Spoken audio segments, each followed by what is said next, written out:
ang nag-deliver papunta sa bahay nila Pangulong Bongbong Marcos at Speaker Martin Romualdez mag-insert o magpasok ng 100 billion worth of projects sa BICAM. Sana po ay hindi nila ako mapatay bago ko mailabas ang lahat. Ginawa ko lang ang utos sa akin, pero ngayon, handa na akong harapin ang lahat. Ginagamit ng administrasyon ang buong resources ng bansa para tumahimik ako. That he will shoot me if I will talk. Gagamitin ako bilang panakipbutas sa kanilang kampanya laban sa korupsyon. Hindi na ako mananahimik, ilalabas ko ang lahat ng katotohanan. May resibo, may ebidensya, at may pangalan. Again, I informed the Speaker and asked clearance about the instructions ng Pangulo. At ang sabi niya, wala tayong magagawa. Kaya po nagtataka ako kung bakit sinasabi ni Pangulo na hindi niya makilala ang budget, samantalang lahat na binawas at dinagdag sa mga ahensya ng gobyerno ay humihingi ng approval sa kanya si Sec Mina Pangandaman. Bago namin ginawa o tinapos ni Senator Chis Escudero during the BICAM. Sinabi pa ni Sec Mina, everything is cleared with the President, basta importante, pasok ang pondo na request ng Pangulo. The following day, sinabi ni Sec Mina, approve na si Presidente BBM sa lahat na binawasan na ahensya. Masaya na ang Pangulo dahil naipasok ang gusto niyang 100 billion insertion. Wala pong perang napunta sa akin. Lahat po ng insertion napunta sa ating Pangulo at Speaker Martin Romualdez. Ako lang at ang aking mga tao, sila Paul Estrada, Mark Tiksay, at ang aking mga security ang nag-deliver papunta sa bahay nila Pangulong Bongbong Marcos at Speaker Martin Romualdez sa North Forbes Park, South Forbes Park hanggang sa Malacanang. Yung mga deliveries po ay merong record ang aking mga tao. Totoo po yung sinasabi ni Orly Gutesa na nag-deliver siya sa Forbes Park. Totoo din po ang sinasabi ni Orly Gutesa na nag-deliver siya sa Malacanang nung siya ay nasa Senado. Para mapatunayan ang mga litrato na deliveries ay ilalabas ko po together with this video.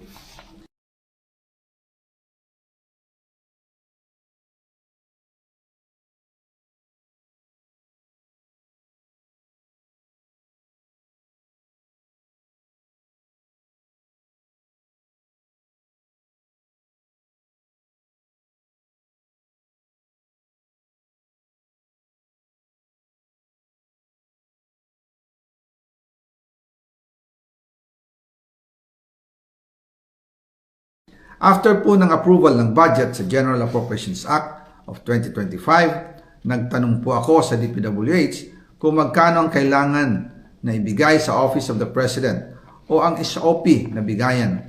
Ang sinagot sa akin ay 25%. Ang ibig sabihin nito, 25% ng 100 billion ang SOP na kailangan ibigay kay BBM mismo. In total, 25 billion ang napunta kay Pangulong Bongbong Marcos. Kaya ngayon ay hinahamon ko si Ombudsman Remulla kung seryoso talaga siya sa mga sinasabi niya sa kanyang press release na idadamay niya pati si Martin Romualdez kung magbibigay ako ng ebidensya. Patunayan niya ngayon ang pronouncement niya.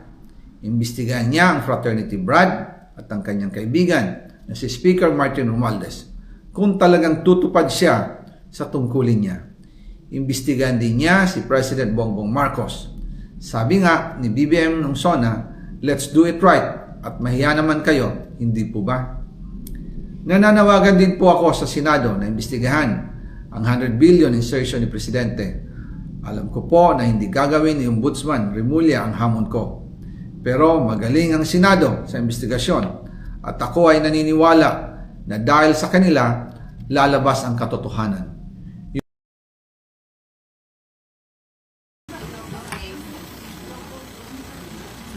Ha?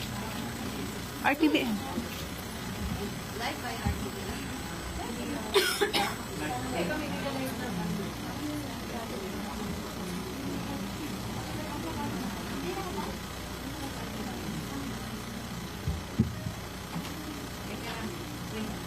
Sige.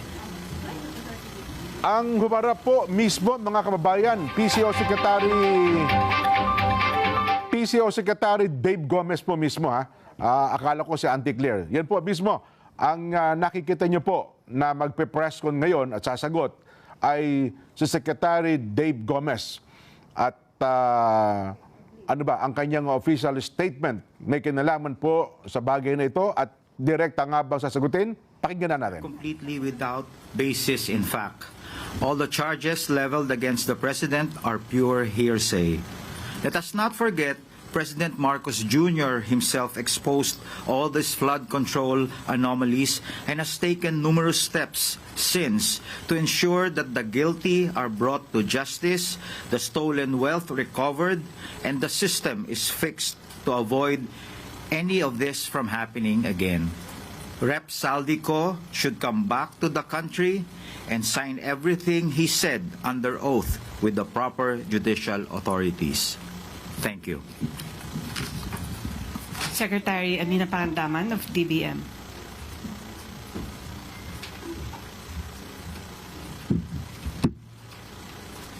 Magandang hapon po sa ating lahat. All appropriations ordered by the President is already in the National Expenditure Program. That is why it is called the President's Budget. So we reject any insinuations about it. The BICAM is purely under the power of the legislature. We respect and strictly follow the budget process and all our actions are above board. Kung maaalala niyo po ang proseso ng budget, ginagawa po ng executive ng 6 na buwan ang ating President's Budget and National Expenditure Program. Ayon sa Constitution, we have 30 days after the State of the Nation Address para isubmit ang National Expenditure Program sa Kongreso. At ayon din sa Constitution, pagkatapos natin masubmit po ang budget sa Kongreso, magkakaroon po tayo ng briefings, di po ba? So ginawa din po yan ng executive para ma-explica po kung ano ang laman ng President's Budget at ng National Expenditure Program. Pagkatapos po nun, magde-deliberate na po sila. Wala na pong role ang Office of the President, ang executive sa BICAM. Yun lang po. Maraming salamat po. Thank you, Secretary Dave Gomez and Secretary Amina Pangandaman. We now have Undersecretary Claire Caso, the Palace Press Officer. Magandang araw, Malacanang Press Corps. Katatapos lang mag-ulat ng Pangulo kahapon ng mga nagawa upang mapanagot ang lahat ng sangkot. Sa loob lamang ng 3 buwan matapos ibunyag ni Pangulong Ferdinand R. Marcos Jr. ang mga irregularidad sa mga maanumalyang flood control projects ng bansa, marami na ang mga lumutang na personalidad at ang kanilang mga di umanong kinalaman dito. Kabilang narito ang dating kongresistang si Zaldico. Ang pagkakasangkot ng pangalan ni Zaldico ay bunga ng mga ebidensya, mga testimonya at mga di umanong pagpapayaman niya na makikita sa mga ari-ariang naipundar nila. Dahil lumiliit na ang mundo ni Zaldico, kailangan niyang umiwas at iiwas ang sarili at mag-name drop kahit walang katibayan at laway lang ang puhunan. Para masagip ang sarili sa paratang ng pagnanakaw sa kaban ng bayan at mapalitaw na siya ang biktima, siya ay magtatahi ng maling kwento laban sa ibang tao. Magtuturo ng iba, puwera ang sarili niya, kahit na ang ari-arian niya at ng kanyang pamilya ay nagsusumigaw ng ebidensya laban sa kanya. Ang kanyang naging pahayag, mas nagbunga pa ito ng maraming katanungan, imbes na sagutin ang kanyang papel dito sa sinasabing anomalya. Lahat ng mga sinasabi ni Zaldico ay pawang mga imbento lamang, walang basihan, walang ebidensya. Umuwi muna siya sa Pilipinas at sumpaan ang kanyang mga sinabi at harapin ang mga demanda o kaso laban sa kanya. Pakatandaan natin, nagsimula ito sa sinabi ng Pangulo sa kanyang Zona 2025. Mahiya naman kayo. Bakit niya pasisimulan ang malalimang pag-iimbestiga? Mag-establish ng ICI, Independent Commission to investigate the anomalous flood control projects and other infrastructure. kung ang Pangulo ay may kinalaman dito. Logic! Hindi ba dapat na iiwasan niya ang issue nito kung siya mismo ang mapapasok? Ang investigasyon na sinimula ng Pangulo ay unti-unti nang nagbubunga. Malinaw na ang mga pangyayari. Papalapit na ng papalapit tayo sa katotohanan. Kaya't pinipilit ilihis upang makaiwas ang mga tunay na may sala sa katarungan. At handa na po akong tugunan ng inyong mga katanungan. Maricel Halili from TV5. Yusek, magandang hapon po. So ano po ang plano natin kay Congressman Zaldico? Because I understand ang sinabi ni Presidente, we cannot cancel his passport. Pero ano po yung plano natin ngayon para mapauwi siya dito sa Pilipinas? Ito po ay nasa kamay na rin po sa ating pagkakaalam ay may pending na pong mga complaints na naisampa sa kanya. At sana po ay mapabilis na rin po ng ombudsman ang mga pagresolba sa mga kaso na ito at kung sila ay makakapagrekomenda, kung ano man naman i-recommend nila for dismissal or for filing of the case to the Sandigan Bayan, sana mapabilis na rin po. Kasi ang taong bayan po ay naghihintay na rin ng mabilisang aksyon. Hindi po siya mapapauwi sa ngayon dahil ang naaayon po sa batas, ang hindi pa po nakakasuhan at tinuturing na pugante dahil wala pa pong warrant of arrest na nai-issue ang court o kaya ay siya naman ay hindi pa naman convicted at siya'y tumakas. At hindi natin masasabi na yung kanyang passport ay naisagawa at nai-issue ng, through a fraudulent act. So wala po pa kasi basehan para mag-file ng petition or application for cancellation of passport ni Zaldico and DOJ at malamang po madismiss po ito ng korte kung hindi po bibigyan ng basihan sa pagkakasila ng passport. Meron po kasing mga opinion like that of Senator J.V. Ejercito na once na considered as a national security threat, pwede naman na pauwiin at kanselahin yung pasaporte kahit na wala pang direktang kaso. Do you consider him as a threat or at least a Ang kaso po na ipapataw sa kanya or malamang na maisa pa sa kanya ay patungkol lamang po sa graft and corruption, maybe plunder, hindi po natin alam kung ano magiging kaso dito. But hindi po ito sa ating palagay ay makukonsidera na issue about national security. So yun po. Sunod na tanong mula kay Raquel Bayan, Radyo Pilipinas. Yes, good afternoon. Isa po din sa mga accusation ni Zaldico, si Pangulong Marcos umano po, yung nag-utos ng 100 billion peso insertion, na karating na po kaya ito kay Pangulong Marcos. What was his reaction po? Opo, at ang updated naman po ang ating Pangulo at katulad naman po sinabi ni Secretary Mina, hindi po obligasyon at wala pong papel ang Pangulo sa sinasabing insertion. Sabi nga po nila, kung ang Pangulo, ayon na rin sa sinabi ni Zaldico, ay hari daw. Bakit po kaya sa insertion pa ilalagay 100 billion pesos kung pwede naman po itong isama mismo sa NEP? So doon po ay katakataka. At alam natin na mukhang may gumawa ng kanyang salaysay. At mukhang hindi niya naiintindihan ang kanyang mga sinasabi ron. Sunod na tanong mula kay Ivan Mayrina, GMA News. Microphone, please. Hi, Yusek. Kaugnay sa tanong ni Raquel, na nung napag-usapan ho ninyo ito ng Pangulo, what was his reaction? Galit ba siya? Is he more determined now to have former Congressman Zaldico be made to go back to the Philippines para ho maimbestigahan yung mga sinasabi niya? Katulad ng sinabi natin, at sinabi po ng Pangulo kahapon, ang pagsasampa po ng kaso ay hindi pang optics lang. Kailangan po talaga ng ebidensya. Hindi po ibig sabihin po siya ay dinamay, at alam po natin, at alam din po ng Pangulo na siya ay walang kinalaman dito at siya pa po mismo ang nagsimula ng pag-iimbestiga ng mga anomalyang flood control projects. Hindi po siya nababahala dahil alam po niya ang katotohanan at kami po mismo ang magbibigay sa inyo ng mga detalye para malaman po ninyo mga sinasabi ni Zaldico ay pawang katang-isip lamang. Ito ho ang unang pagkakataon na nagkaroon ng direct accusation against the President. Again, siya po ba'y nagagalit? Or is he not taking it seriously? Dahil tulad na nabanggit ninyo, sa tingin niya, hindi totoo. Hindi po natin masasabing hindi niya to siniseryoso. Ang akusasyon, kahit ano po ang mangyari, maaaring may maniwalang tao. Kaya po ngayon pa lamang ay binibigay namin sa inyo kung ano pa ang katotohanan. At hindi natin siguro masisisi si Saldico dahil alam natin na lumiliit ang kanyang mundo. Kaya nga ang sabi po natin sa kanya, siya po ay maaaring umuwi rito, mas magandang umuwi siya rito, at kanya po itong isalaysay. Dito mismo sa bansa, harapin niya ang kaso niya, humarap siya sa notaryo publiko, na lehitimong notaryo publiko. Hindi kung saan-saan lang nakukuha. Para naman mapatunayan niya ang kanyang mga akusasyon. Dahil mismo sa kanyang mga sinabi, kung ito po ay inyong nabasa, ang dami pong mga inconsistencies. Sorry, panghuli po. Is the President willing to guarantee the safety of the former congressman? Kasi nagpahayag siya ng pagkabahala na ayaw niya umuwi dahil daw sa banta sa kanyang buhay. Unang-una, hindi po ba dapat siya ang magpatunay kung may banta sa buhay niya? Saan po niya nakuha itong mga idea na to?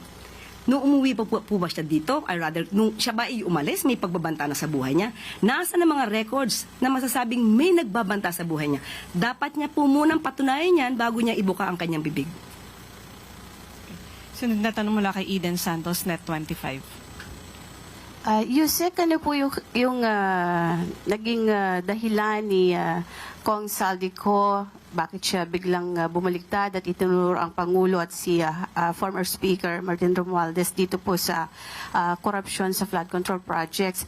Alam naman po natin na close yung kanilang relationship. Pinupuri pa nga siya ng Pangulo bilang chair ng appropriations before sila po ni Speaker Martin. Ba't biglang naging ganito po yung kanyang salaysay at itinuro niya mismo ang Pangulo dito sa anomalya na ito?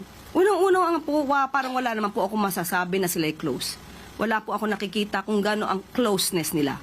So maaari, pagdating sa trabaho, sila ay nagkakausap, pero kung sasabihin niyo po ang kanilang relasyon ay close, hindi po yan natin masasabi at wala pa po makakapagpatunay ng ganyan. Unang-una po kung anong dahilan niya, yan po ang magiging trabaho ng mga matitinong mga media practitioner. Kayo po ang magtanong sa kanya. Bakit siya nagsasabi ng mga ganitong kwento at hanapan niyo po siya ng ebidensya? Dahil kung kami po ang tatanungin niyo, hindi namin alam kung bakit siya nagsasalita ng kasinungalingan. Most probably, para itawid ang kanyang sarili at sabihin wala siyang kasalanan. Yun ang pinaka-basic reason. Pero kung ano pang mas malalim na dahilan niya, kayo na po ang magtanong sa kanya. Ano po yung ini-expect ng Pangulo na implikasyon itong paglantad ni Saldico at pagturo mismo sa kanya sa anomalyang ito, lalo't ang taong bayan po ay sinasabing galit na nga sa nangyayaring matinding korupsyon po sa gobyerno? Ang implikasyon pong nakikita natin ay mas magagalit ang mga tao kay Saldico dahil sa kanyang pagsisinungaling. Makikita natin na lahat ng kanyang sinabi, katulad na nga ng mga ekspertong sinabi, bakit kailangan pa na mag-insert ng 100 billion pesos samantalang kaya namang isama ito sa NEP. So doon pa lamang po, dapat maggalit talaga ang tao dahil marami nagsisinungaling para maisalba ang kanilang sarili. Salamat. Next question mula kay Christian Yusores, DZMM. Hi, Yusek. May mga ulat po na lumabas sa social media na nagpatawag di umano ng meeting si Pangulo sa kanyang security cluster. Is the palace in panic mode dahil so posible po na mag-spark na naman ng panibagong public outrage yung expose ni dating congressman ko? Wala po ako nabalita ang ganyan. At ako sino po ang nagsabi niyan? Muli, patunayan po niya. Tayo po nga ay dapat napunta ng Intramuros Hindi po ba? At meron doong event. So, wala pong panic mode na tayong pinag-uusapan. Kailangan lang po nating magkaroon ng press briefing ngayon para po maipaliwanag sa mga kababayan natin kung sino ba talaga ang nagsisinungaling. So, Mr. Saldico, mas maganda po, umuwi kayo dito. Kung maaari, sabayan nyo na rin po yung ibang mga fugitive na nagtatago sa ibang bansa. Last two questions. First from Katrina Domingo, ABS-CBN. Undersecretary, ano po yung balak ng palasyong gawin to address Zaldico's accusations aside from denying it? Does the palace intend or the president intend to file charges against him? Depende po. May part 2 pa, sabi niya. Abangan ang part 2. Parang part 1 pa lang to. So malamang gagawa na naman to ng panibagong kwento dahil nadinignan niya kung anong sinabi natin. So abangan natin kung ano na namang tahitahing kwento ang inyong madidinig mula sa kanya. Kaya, be cautious. Ma'am, follow-up question. As mentioned earlier, Zaldico's statements might spark a fresh outrage from the public. How concerned is the President with the upcoming INC rally over the weekend? Alam ko naman po na ang mga miyembro ng INC ay matatalino, makadiyos, makabayan. So alam po nila kung sino nagsisinungaling at alam po nila kung sino ang tunay na nagtatrabaho para sa bayan. So yun lamang po. Tandaan natin, walang ganyang karaming air assets ang Pangulo. Last question mula kay Vance Fernandez. Good afternoon, ma'am. Do you have any idea who is behind this tell-a-lie accusation? Naiisip ba ako? Mahirap magsalita, pero minsan kayo mismo mag-iisip, sino kaya ang nasa likod nito? Yung mga obstructionists, destabilizers, o lumiliit lang siguro talaga ang mundo ni Zaldico dahil siya po mismo ang naiipit sa mga aksyon na mismong siya ang gumawa. Thank you, Yusek Claire. Okay, go. Okay. Ma'am, last na lang po. May we have your reaction about the statement of VP Sara saying na paranoid na raw yung administration, especially now na madaming rally yung nangyayari, and yung pagkontra niya doon sa sinabi ng Pangulo about the status of our economy? Okay, unang-una po, paranoia. Ang paranoia, sabi po nila, ay direct cause ito ng emotional outburst, meltdown. Hindi po nagme-meltdown ang ating Pangulo. Nagkataon lang po, syempre po, kapag ka po may mga issue, may nababalitaan, may mga nagre-report na di umanong may gustong magpabaksak sa gobyerno, ano po ba ang dapat gawin ng gobyerno? Matulog? Manahimik? Mag-relax? Kailangan po itong mamonitor. Hindi naman po ibig sabihin na ito ay may katotohanan, but still, hindi po to dapat na tinutulugan. Patungkol po doon sa, again, Maricel, ano yung second? Sa economy, kinontra niya yung statement ni President. Sa ekonomiya. Tandaan po natin, inamin po natin na naaapektuhan ng economic growth. Bakit? Dahil sa marami pong naging kalamidad. At may issue din po patungkol dito sa korupsyon. At tandaan po natin, ang korupsyon na ito ay hindi lang sa panahon ngayon. Panahon pa po nung nakaraang administrasyon. Hinahanap pa po ang 33.5 billion pesos na patungkol po sa flood control master plan sa Cebu or Metro Cebu. Isa po ito na dapat imbestigahan. Nakakakos din po ito sa ating ekonomiya. Maraming anomalya na dapat nating malaman, pati yung mga ghost projects na inamin naman ng dating Pangulong Duterte. So lahat ng kalat nung nakaraan, ngayon po natin nililinis. At malamang, isa ito sa nagiging dahilan kung bakit nagkakaroon po ng hindi magandang epekto to sa ekonomiya. But ang pangako ng Pangulo, gagawin ang lahat, pati ang economic team, gagawin ang lahat para po mapaangat pa ang ekonomiya ng bansa. Yusek Claire.